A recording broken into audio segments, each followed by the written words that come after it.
2022, o Ministério Público do Trabalho recebeu 3.606 denúncias, um aumento expressivo em relação aos pleitos anteriores. Grandes empresas e instituições estiveram envolvidas em casos notórios de assédio eleitoral, utilizando práticas de coação a funcionários para votar em determinados candidatos. O Ministério Público do Trabalho combateu firmemente esse ilícito que viola a liberdade de voto dos trabalhadores e compromete a integridade do processo democrático no Brasil. Nas eleições de 2022, o Ministério Público do Trabalho se deparou com números alarmantes. Casos emblemáticos de assédio eleitoral contra trabalhadores e trabalhadoras. Nossa postura sempre foi defender de forma irrestrita a inviolabilidade da liberdade de consciência, de crença, de convicção filosófica e política. São pilares da democracia e do Estado Democrático do Direito. O prognóstico para as eleições que se aproximam, além de não ser diferente, é inclusive mais grave. Na verdade, o assédio eleitoral sempre vai envolver grupos vulneráveis porque está tratando do trabalhador, que depende do contrato de trabalho para se manter na relação de emprego. Então, toda vez que há uma intimidação, do empregador, utilizando a sua estrutura empresarial para forçar aquele trabalhador a mudar a sua orientação do voto, isso torna aquele trabalhador ainda mais vulnerável, porque ele depende daquela relação de trabalho para subsistir, para manter a sua família, para pagar as suas contas. E com o impedimento das empresas fazerem doações privadas para campanhas eleitorais, muitos empresários acabaram usando a sua estrutura empresarial para apoiar candidatos. E isso foi um diferencial nessas eleições.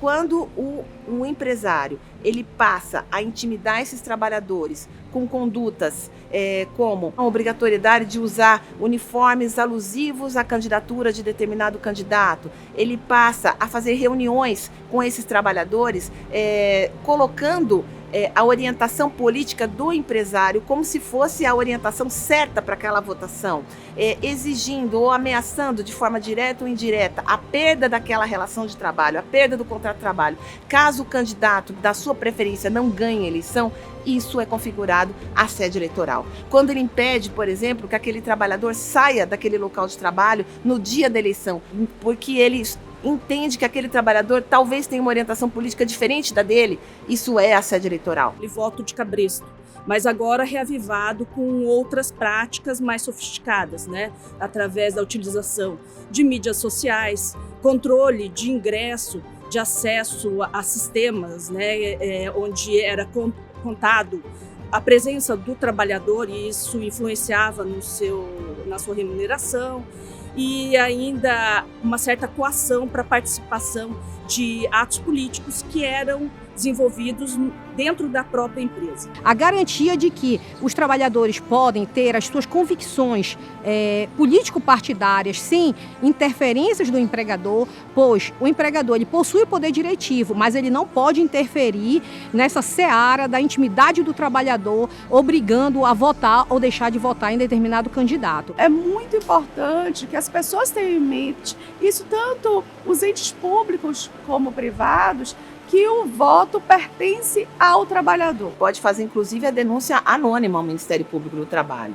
Mas é importante que, quando o trabalhador faça essa denúncia, ele coloque o maior número de detalhes possíveis, descreva detalhadamente a todos os fatos que ocorreram com ele ou com seus colegas e procure evidenciar as provas com as quais pode ser evidenciado esses fatos. É muito importante que o trabalhador faça essa descrição detalhada do que ocorreu, quem estava lá, indicando possíveis testemunhas, gravações, o que ele tiver de material para auxiliar o Ministério Público na investigação, na rapidez da investigação e na adequada resposta do Poder Judiciário e do Ministério Público quanto a essa prática. Se hoje a figura do coronel já não existe como no passado, a mesma concentração de renda e propriedade dos meios de produção aliadas a um mercado de trabalho competitivo e com vagas escassas permanecem como fatores definidores para a realização de pressão, constrangimento para a definição do voto de trabalhadores e trabalhadoras.